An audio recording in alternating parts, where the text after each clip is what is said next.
Assalamualaikum warahmatullahi wabarakatuh. Selamat siang, salam sejahtera bagi kita semua. Siang ini saya akan membahas dengan judul penyalahguna narkoba jangan dikasihani. Dengan judul ini saya mohon tonton sampai selesai agar tidak gagal fokus. Jadi penyalahguna narkoba bukan dikasihani tetapi dibimbing. Karena apa? Penyalahguna narkoba itu adalah korban yang tersesat. Bila mana tersesat tentunya harus diarahkan. Cara mengarahkannya bagaimana? Tentunya harus pada orang yang layak. Orang yang layak itu seperti apa? Bagi pembimbing penyalahguna narkoba, ya diantaranya harus memahami 4 penjuru angin, memahami karakter alam, sehingga dia sangat memahami ilmu jiwa. Karena ilmu jiwa saja tidak cukup, harus dipadukan juga dengan spiritual.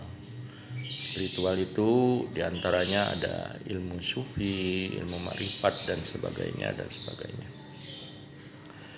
Sehingga bila mana kita ingin menjadi pembimbing, kita harus membekali diri dulu. Sehingga kita menolong orang yang tersesat, jangan sampai kita ikut tersesat. Seperti itu. Contoh sederhana.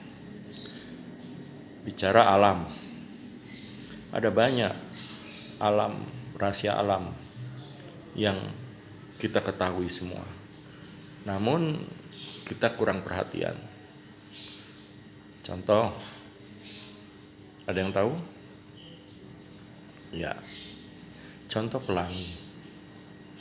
Pelangi terjadi setiap saat, di saat setelah turun hujan, kemudian keluar sinar matahari yang mana memantul menjadi pelangi.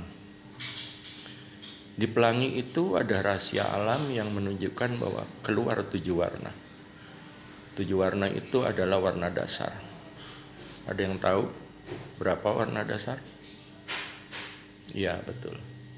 Meiji-ku Hibiniu. Ya, itu rumusannya. Kemudian dari Meiji-ku Hibiniu itu bisa beranak pinak warna, beraneka warna sesuai kehendak kita. Nah, jadi di dalam rahasia alam itu sudah menunjukkan ya arahan bahwa segala sesuatu harus diawali dengan yang sedikit, dengan yang kecil. Nah, kira-kira seperti itu. Ada banyak lagi rahasia alam yang sesungguhnya sering kita temukan, tetapi tidak kita perhatikan. Seperti itu.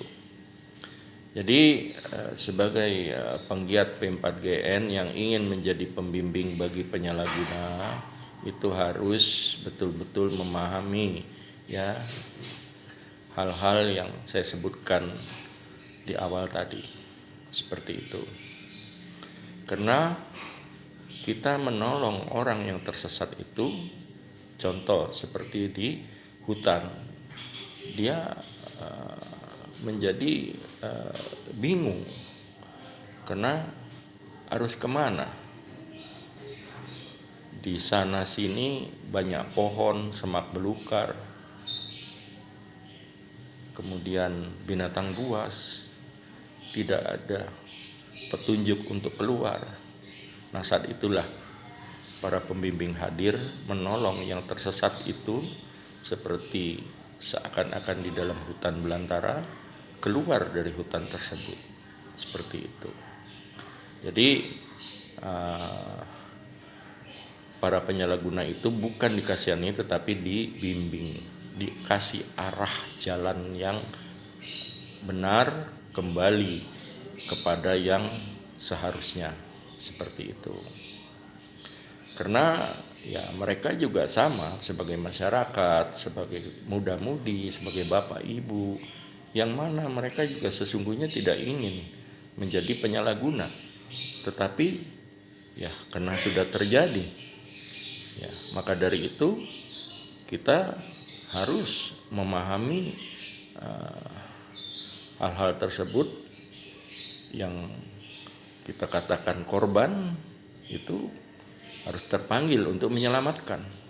Kita tidak hanya bicara korban, tetapi juga harus upaya untuk menyelamatkan. Nah, maka dari itu juga bagi penyalahguna jangan merasa bahwa hidup itu sudah tidak ada lagi harapan. Cari pembimbing-pembimbing sejati, ada di sekitar Anda.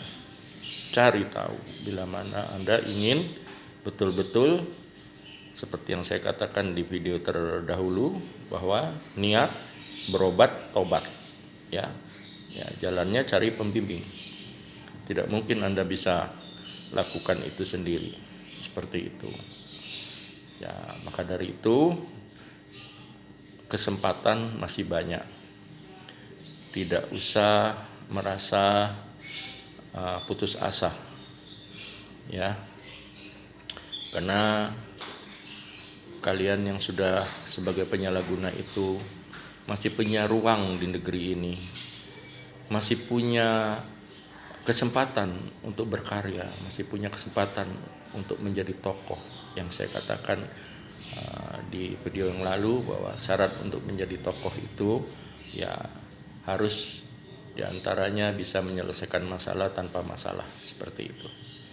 Jadi saya mohon para penyalahguna harus punya niat untuk sembuh. Bukan malah Anda meningkat, malah ingin menjadi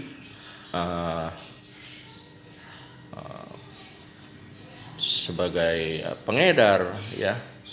Jadi namanya Anda sudah terjerumus lebih dalam lagi. Jadi Anda harus punya niat untuk keluar dari jeratan itu, ya.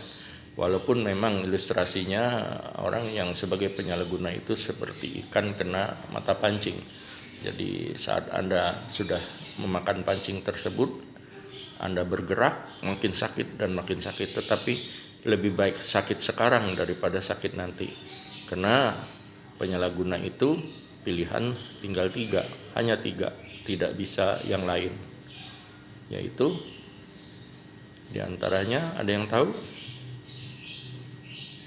Bagi penyalahguna yaitu penjara, rumah sakit, dan yang terakhir ya kuburan, seperti itu.